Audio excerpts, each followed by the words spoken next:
I think breaking down your goals into bite-sized pieces makes them a little bit more realistic versus like if you just have this real big grandiose goal that's kind of just, you don't really know how you're going to get there. By working backwards and like figuring out what you can do incrementally each month or each week in order to get there eventually is going to be key for you.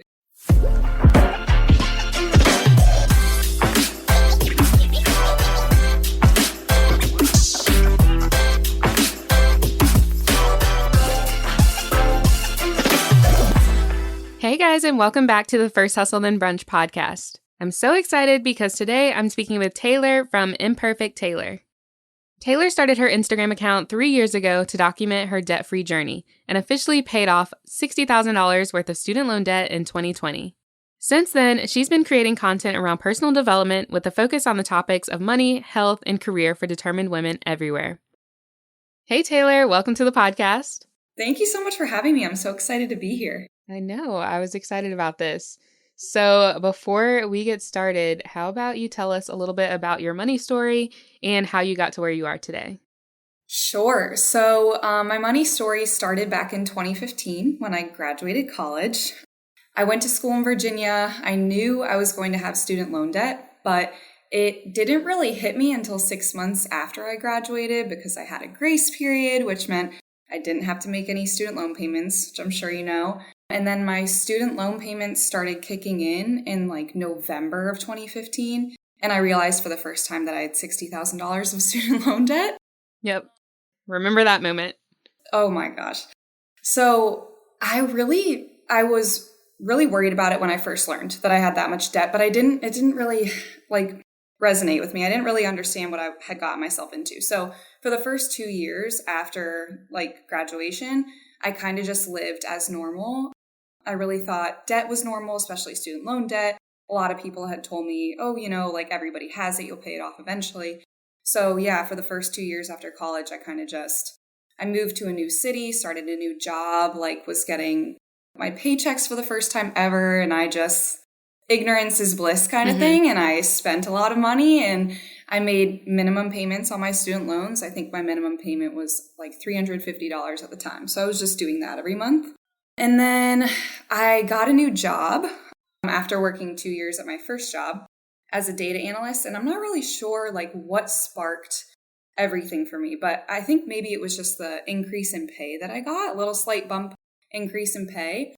And all of a sudden I was really interested in money and I started doing a little bit of research, stumbled upon Ramit Sethi of I Will Teach You to Be Rich. Yeah, his blog, and then Mr. Money Mustache. And all of a sudden I learned okay, I can retire earlier than 65 and I don't have to be super famous, super talented. You know what I mean? I can work in corporate and I can retire earlier if I'm just smart with my money and I pay off my debt. And so that's the mindset I ran with. And then shortly after that in 2019, I created my Instagram. And that's when I just went full force into everything, because then I was surrounded by not only people who are following me who also had debt and they were paying it off that I could relate to, but also other women who were starting their own Instagrams and documenting everything too. It was just so motivating. So yeah, a year after I started my Instagram, I made my final debt payment and officially paid off my student loan debt. So yeah, that was the first that took me about 4.5 years. And then now I kind of blog about money, health, and career for women. Yeah, as Imperfect Taylor, which I'm sure we'll get into. Yeah, no, I love that. And I love what you said too about the realization that you could retire early, because a lot of people think that retirement is an age, but it's really not. Once you learn that it's a number that you're working towards, it's kind of a game changer. It was for me too. Yes. I'm oh my gosh. Well, I'm retiring early. There's no question about that. I know, right? I'm how can I do this as fast as possible? Yeah. So funny. Okay, so let's go into more detail about your debt payoff journey, because I think that's huge. So can you tell us a little bit about some things that you did to help pay off? I know over $60,000 worth of debt, and then how long did it take you? Yes. Okay. So I know I kind of mentioned it took me in total 4.5 years. But towards the end, I got like really intense about it. So I paid off $36,000 of my $60,000 total my final year of my debt-free journey. So I Oh, like wow. really went pedal to the metal, but And that like was like the last year that you were running Instagram. That's like when you started. exactly. Yes. Isn't that Wow. wild? Yeah. So a couple of things I did was before I started my Instagram, actually, I got a part-time job working at an ice cream shop. Love it. Yeah, Morgan Street Food Hall in Oh Raleigh. my gosh. This is so Yeah, funny because I've been there a million times and I could have seen you. you might have. Oh my gosh. So yeah, that was really interesting. I really wanted to make more money to just be able to put it all toward my debt, but I really wanted whatever part-time job I was going to do to be really low key and low Yeah. stress. So yeah, I did that for a year. I moved out of my like penthouse apartment, if you will, in downtown Raleigh to like the outskirts of town in order to lower my rent expense. And then I got a roommate for the first time since college. So I lived alone for 5 years after college and then got a roommate. I'm sure that was a tough transition. Oh my gosh. Yeah, she was great. It just, yeah, like after like so many years of living on your own and then you go to roommate, Yeah. it's like huge, like shock, big change, you know? Right. Yeah. I would say like getting promotions at work really helped. I think like one of the biggest things you can do just in general is increasing your income so you have more money to put towards your debt. So I got promoted twice over the course of my debt-free journey. So that was really, really helpful. I just did all sorts of side hustles. So when I got really serious, I just started reaching out to everybody I knew, like, can I do like anything for you to like make money? And Nice. I love the hustle. Oh my gosh. That's awesome. So I had like a friend who had her business and I just did like admin work for her and she would pay me like $12 an hour. And I wrote blog posts for like a small recruiting company and they paid me like $10 an hour or something like that. Babysitting. I had a coworker who had like a niece and nephew and I would go and babysit them like every couple weeks. All of this money went straight towards my debt. Like I didn't use a dime of it. That's so smart. Yeah. And then, I mean, I could like go on and on, but I didn't buy new clothes or new shoes for about a year. So I just like, I didn't really indulge in anything, you know, buying wise. And then I think one of the biggest things, honestly, too, was just joining the debt-free community group in Raleigh. Oh, I don't even know about this. Yeah. So, I mean, you know, this was like pre-pandemic. So Oh, yeah. it was like, oh man, it was a really, really small group, maybe like 5 to 7 people. But I met 2 girls who had Instagrams, Becoming Not Poor and Cat and Curls. And we all paid off our debt like around the same time. And I think it's because we were just constantly talking, inspiring each other. So yeah, I mean, I could go on and on, but yeah, there was just like anything and everything that I could do to make extra money or cut my expenses. I tried to do. Yeah, for sure. It's like you can only cut your expenses so much though, especially these days. Everything's getting more and more expensive. And it's like, I am not a fan of completely minimizing the quality of your life to pay off debt. I'll just leave it at that. Like, yes, yeah. You need to eat healthy food and like, there's some things that I've heard that you should do. And I'm like, I don't know about that. That might be cutting it a little close.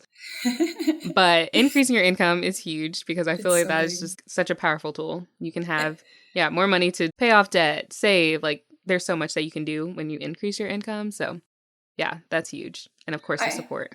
Yes, yes. And I think like I probably should have started with, I think the first thing I did when I decided I wanted to pay off my debt was budget. Like I had always heard, you should budget your money, you should budget. And I was like, that sounds so boring. Like, why would I want to do that? But it helped me realize like, okay, how much money do I have coming in? What are my bills? Like, where's all of my money going? And do I have any extra money at the end of the month to put towards my student loan payments? And I might have had like an extra $100 or $200. And that's when I was like, okay, I really want to amp this up. So like, how can I bring in more money? Yeah. Yeah, that was really smart. So I know there's so many different debt payoff strategies. So there's like debt avalanche, debt snowball, a combination. Did you use any of those strategies or what did you do as far as paying off in the order that you paid off your debts? So technically I did the debt snowball, but only because I only had 2 loans. One was about like, I think it was $5,000. and the other one was like $55,000. And I had a bunch of money in my savings, and I called someone that I really looked up to, and I was like, I have all this money and I have this one small loan. Do you think I should just pay it off with my savings? And they were like, absolutely. Oh my gosh, you're accruing interest on that thing. Just get rid of it. So I paid off my smaller one first. So like naturally, I guess I did do the debt snowball, but I think now knowing what I know now, if I had more loans, I would have done the debt avalanche and started with the loan that had the highest interest rate for sure. Because interest just accrues so quickly. Yeah. I was going to say, can you explain why you would do that? Yeah, because typically on your loans that have the highest interest rate, you are accruing interest on those loans faster than you are with your smaller loans that have a smaller interest rate. So on your student loans, every single day, you are accruing interest. So if you start by paying off the ones with the highest interest rate, you're getting rid of the loans that are doing the most damage to your finances, basically. Yeah, that makes sense. I always encourage debt avalanche for credit cards for sure, because the interest rates are astronomical. Crazy. So if you have any credit card debt, definitely avalanche those. And then it goes either way for student loans, because most student loan interest rates are pretty low anyway. Mm-hmm. So just do whatever will motivate you to stick with it. Yeah. But I'm definitely a big fan of, the debt avalanche to save as much money as possible. Yeah. Student loans are crazy these days. So whatever you can do. Oh my gosh. Yeah. So I know a lot of the content that you had on your Instagram under the handle Imperfect Finance was related to your debt payoff journey. So what inspired you to rebrand to Imperfect Taylor? Yeah, that's a great question. So I was so passionate about paying off my debt, and I could create content around like my debt-free journey all day long. That's all I talked about. I'm sure my family and friends were like just so annoyed with me. Like, keep it on Instagram, Taylor. You don't also need to talk about it to us. Yeah. But I was just so passionate about like wanting to become debt-free and trying to get there. So when I finally did get there in May of 2020, I was like, well, I was so passionate about that. Like, I'm sure I'll be like just as interested in investing, I'll take that route. And I am in perfect finance after all. So I kind of felt like I had to stay with the money thing. Mm-hmm. So I really struggled, to be honest, for like a year, because I was like, all right, I'm gonna try to like create all this content on investing. And I learned really quickly that I just was not as passionate about it as I was with trying to become debt free. And so, I battled with that for a while. Like, what am I going to do? Oh my goodness. Yeah. And then I asked myself, like, what have I always been passionate about? And that's always come back to personal development. And so I was like, well, why don't I just like kind of go that route? So I changed my handle from Imperfect Finance to Imperfect Taylor to be able to talk about more content than just money, than just finances. So now I still do talk about money, but I also kind of dabble in career and health, specifically for women. Yeah. Yeah, I love that. I think it's good for people to know that like you don't have to stick with something that doesn't align with your lifestyle anymore. Like you achieve that goal, which is great. So it doesn't necessarily fit in, and maybe you don't want to talk about debt anymore. You want to talk about all these other things. So I think it's great that you ran with it. Yeah, it just like didn't really feel like authentic to me anymore. And if you're going to, be a content creator, like you're spending a lot of time like creating this content and in the thick of these topics. So you want to be interested in it, right? Right. Yeah. So that's kind of what I was thinking. Yeah. Did part of it also have to do with maybe not feeling as relatable anymore to your audience? Because there's a YouTuber that I follow. Her name's Asia Dang. I don't know if you've heard of her. Yeah. So she was documenting her like journey to pay off, I think $200K. And everyone was following her for her budget videos and like weekly check-ins or whatever. And then as soon as she paid it off, people were like, oh, you're not relatable anymore. And she's like, well, should I keep making these budget videos? But for a lot of us, it was like, no, that's still motivating because we saw you pay it off and now we want to see like how your life changes afterwards. So yeah, it was pretty cool. So yeah, did you deal with that too? So I've always like still felt relatable, but yes, like sometimes it is hard for me to come up with content because I'm like not in that same mindset anymore. So I'm like, sometimes I have to take myself back to that time of my life, which is hard because I tried so hard to move away from it. Yeah. I don't want to Oh, for have sure. debt. I don't want to be there anymore, you know? So yeah, sometimes I have to like transport myself back and like recall what it felt like to have debt and like, what did I do? Yeah. But yeah, kind of for sure. Like I really do resonate with that with Asia Ding, because it is hard to like come up with content when you're not really in that space anymore. Yeah.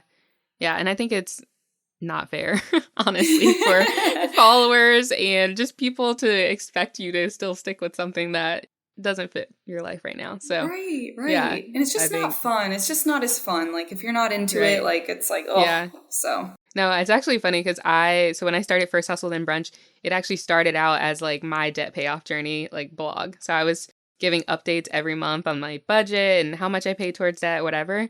And then over time, I got really into manifestation and just like mindset shifts. And everything I was hearing was like, stop focusing on debt, like focus on abundance. And I was like, you know what? You're right. Because I'm like focusing way too much on the debt. And it's keeping me in this like very fixed mindset. And I just felt like I couldn't grow. And yeah, I wasn't about it. You So I know, just kind of shifted and focused on which first hustle. Still, I was very into side hustles, and that's what I was doing to pay off the debt. So I was like, oh yeah, I'm going to shift towards more of that type of content. Yeah, that's you reminded me of something. Like I think if I could tell anybody on a debt-free journey now, I would say like I was one of those people who kind of thought like it's okay if I'm miserable on this debt-free journey, because once I pay off my debt, like my life is going to be so much better and I'm going to be so happy. Ooh, okay, you pay off the debt and like I wonder how other, like if other people can relate to this, but it is so exciting because you've accomplished this huge, huge thing. But at the same time, like it is a little bit anticlimactic, I think, because you wake up the next day and you don't have to deal with the thing that you've been constantly focusing on and battling for years for some people. So it is a very like, it's just a big change. And also like, yes, it's such a relief to pay off debt and to not have to owe people money. And that's such a blessing. But like your life doesn't really like it. There's not like a flip, you know, a switch that's flipped. And it's like, oh, you can be happy now. Like that's not how it works. Yeah. So I would just say like practice being happy and like grateful for what you do have and like enjoying your journey of learning about finances and practicing discipline and like being proud of yourself like as you go. Yeah. Because it's really not so much changes, I guess I'm trying to say. Yeah, that's huge. And honestly, I think you can relate that to anything in life that you're working towards, any goal. It's like, oh, I'll be happy once I get this job, or I'll be happy once I'm in a relationship, or I'm happy if I do this and that. And it's like, no, just work on being happy now and it'll all fall into place. So it will. Yeah, yes. I think that's good. Yeah, very good advice. So I know another story that you have shared on your Instagram under your new name has been about your time job hunting and all the interviews that you went through to land your most recent job. Can you share a little bit more about that process and how you stayed motivated? Yeah, absolutely. So I went through 34 interviews. They were a mix of, phone interviews, video interviews, like take-home tests, and case studies. So I am kind of in the tech space. So I do deal with a lot of like coding. And so some of my interviews were like testing my coding skills and stuff like that. But yeah, 34 interviews. I was not planning on having that many interviews. And like, I don't wish that on anyone. Yeah, that was a lot. Oh my gosh. I don't know if I've done 34 in my like entire life. People say that to me all the time. And I'm like, that's just great. But I'm also not suggesting that this is normal by any stretch. But yeah, you know, it was hard. But, you know, you talk about abundance and like just like your mindset and manifestation. Like there were times when I would have like a bunch of interviews with different companies. And I'm like, all right, like this is the week that like something's going to land. Like I'm going to get a new job this week. And I kid you not, like every single one of them for whatever reason would fall through. And I would feel like back at square one after I just had like that many interviews. And it was so demoralizing because interviews are so stressful. Like you're constantly trying to prove to people like what you're capable of. But I realized like when things would fall through and I felt like I was back at square one, instead of like trying to force the process and like try so hard to get a new job, apply to like so many places. A couple times I just took a step back and was like, you know what, I'm going to take a break. Like I just did like so much work and none of it worked out and that stinks. But I'm just going to like take a deep breath for a second. A couple days, I'm just going to chill out. And I found that like when I released control, that's when the opportunities started popping up again. Yep. And all of a sudden, like I would have like 3 companies reach out to me. And it was like really, it reinforced the fact that like, hey, if you just like relax and like release control, like these things will come to you. But I think like, so I would definitely suggest people to just chill out a little bit. I guess that's like kind of funny advice, but like I'm just such an intense person sometimes when it comes to like trying to get what I want, you know? And I've realized like, yeah, it's just, sometimes it's just, you're not doing yourself any favors. You're really going to burn yourself out. You're going to make yourself so stressed. And then can you imagine like being so frustrated with the interview process and then you have to go into an interview? Like you're so stressed out and then you have to put on your best, you know, whatever. And people can like sense when you're super stressed out and like you're down, you know? And yeah, for sure. I think another one of the things that really helped me was going to therapy. Like I'm a huge advocate for talk therapy, and my therapist was just like the best to talk to, you know, when I was like going through all of these interviews, and especially when I felt like I was just being kicked while I was down, you know, and being rejected or whatever. Because I think I was rejected from like maybe half of the opportunities that I was like working through. Yeah. So yeah, that can be hard. So I just really recommend therapy. Oh my gosh. I've never thought about therapy for like a career search. Yeah. But that's a really good point. Right? It's because so it is helpful. Tough. Oh my gosh, yeah, and you got to talk about it. Yeah, and most likely you're going to get way more rejections than you will offers. That's just how it works. It's just the way it goes. And it doesn't mean anything about you. Like it's so freaking normal, you know, to be rejected. So got to let it roll off your back. Yeah, exactly. So I know you focus a lot on personal development, and it sounds like you've been working on your mindset for a while. So what are your favorite sources of personal development content, whether that be books, podcasts, other content creators? Oh, I love this question. So I go on like kicks of people and I get really, really obsessed with like one person for like 6 months, you know? That's so funny. And so right now I'm really into the Skinny Confidential, him and her podcast. Yeah. So I think Lauren Everts is like, she's just like this badass boss woman, and she's just killing it with her business alongside her husband, Michael Bostic. And they just have a lot of like personal development / business like episodes that I've really been loving. I definitely don't think it's for everyone. Like they're very, like she's super funny, but she's very like honest and, you know, in your face kind of about how she feels, right? So I don't know if it's for everyone, but I do find her especially to be really motivating. And then I don't know if you've ever listened to Ed Milet. Yeah. Okay, love him. I actually have seen him speak in person too. He's awesome. No way. Where did you see him speak? It was at a conference for this company that I was working with. Oh my gosh. I would love that. He's like larger than life. Oh my gosh. Oh my gosh. He's so awesome. Okay, in this like great. weird way, he like kind of reminds me of my dad. My dad. I'm dying. I know. My dad is That's like, hilarious. It's just so weird. But anyway, I just think your dad must be ripped then, because Ed Milet, he like is in the gym. Maybe not physically. I love you, Dad, if you're listening. But anyway, he's fantastic. And then, okay, I don't know if, have you ever listened to Real Pod by Victoria Garrick? No, I haven't heard of that one. I think she's like 23 years old, but she has her own podcast, and she's just like, she talks about everything under the sun. A lot of like body positivity and just like being comfortable in who you are. And her podcast is called Real Pod. So she literally talks about like therapy, like anything she's experiencing, she will share with her followers and with the podcast. And I just think that's so interesting. Yeah. And then the last one I'll say is for blogging. I don't know if anybody's like into blogging, but I know this is like a side hustle kind of thing. So have you listened or like seen any of By Sophia Lee's content? The name sounds familiar, actually. Oh my gosh. She is incredible. She like has, I think like 4 or 5 employees under her, and she's maybe like 22 years old, makes $1 million a year, over $1 million a year with her her blog. And she's just incredible and so motivating. And she has great YouTube videos. That's probably where I've seen her. Yeah, great YouTube. And her Instagram's just awesome too. She adds just so much value. And yeah, she's fantastic. So yeah. Yeah, that's awesome. I'll have to check those out. Yeah. Yeah, so I know you've made a lot of shifts and moves in your career and your business. So what would you say to somebody who is trying to figure out their next move, whether that be in their business, career, life, whatever?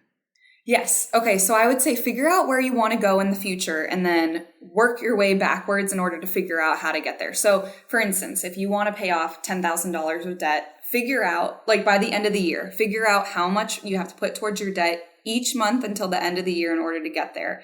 Because I think breaking down your goals into bite-sized pieces makes them a little bit more realistic versus like if you just have this real big grandiose goal that's kind of just, you don't really know how you're going to get there. By working backwards and like figuring out what you can do incrementally each month or each week in order to get there eventually is going to be key for you.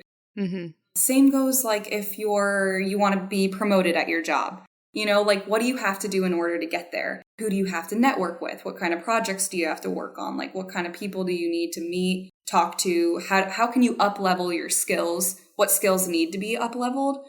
Just being like very intentional about the steps you're going to take to get there. I think it's really easy to set very broad, large goals and we get really excited about those things because we're like, oh my goodness, like it would be amazing if I could hit this goal. But really ask yourself, like, how are you going to do it? How are you going to get there? Yeah, exactly. It's nice to set goals. I love goal setting, but you definitely have to take action in order to achieve them. So yeah, exactly. Those are really, really good tips. So everyone always says, oh, I wish I had known this sooner or I would have done things differently. So I'm curious, what is the most important lesson you've learned or a lesson that you've learned when it comes to managing your money or career that you think would be helpful for our audience to know? That's a great question. And I think I would say starting to invest as soon as possible. I'm really glad that I invested while I was paying off my debt because that meant that once I was finally debt free, I didn't have a net worth of zero. I was, tens of thousands of dollars ahead of the game, thank goodness, because I wasn't investing much, but I was doing like at least up until the company match of my 401k. And I would toss like $100 here, $100 there in an IRA as I went, very rarely. But I think like looking back, I just wish I had gotten started sooner on my finances, I wish I didn't take that 2 years and just like, I'm sure I had a blast. I know I had a blast, like pretending like I had no money issues, no debt. But man, I probably would be like way ahead of the game right now I still do think I'm in a great spot, but it's crazy to think I would be even farther along had I just gotten started sooner. But everybody has their own, journey. You figure it out when you figure it out. Yeah. You start taking it seriously, like, you could be told something like the same thing, like, hey, you should get your finances together like 10 times over the course of like 5 years. And it doesn't hit you or register until that like 10th time. Yeah. But when it comes to money, like listen the first time someone tells you, like, Invest. I hope my sister is listening because I've told them like a ton of times, you need to start investing. Yes. Get the money. Absolutely. Yeah. That's awesome. Well, where can listeners find you online? Yeah, so you can check out my blog, imperfecttaylor.com. I post new blog posts every Monday and Wednesday. I absolutely love blogging. That's like my favorite thing. Or on Instagram at Imperfect Taylor, pretty much at Imperfect Taylor, wherever, all the socials, TikTok, Pinterest, all over the place. Love it. Well, thank you so much. I loved hearing your story and love your authenticity. So yeah, appreciate you sharing. And I'm sure a lot of people took a lot of tips away from this episode. Well, thank you so much for having me. This was awesome. And I will talk to you later. Thanks for tuning in to the First Hustle Then Brunch podcast. If you enjoyed this episode or learned something new, I'd love if you subscribed and left us a review. Another way to support the podcast is to take a screenshot of this episode and share it on your Instagram story. Tag me at First Hustle Then Brunch so I can repost it. Thank you so much for supporting the show, and I'll see you in the next episode.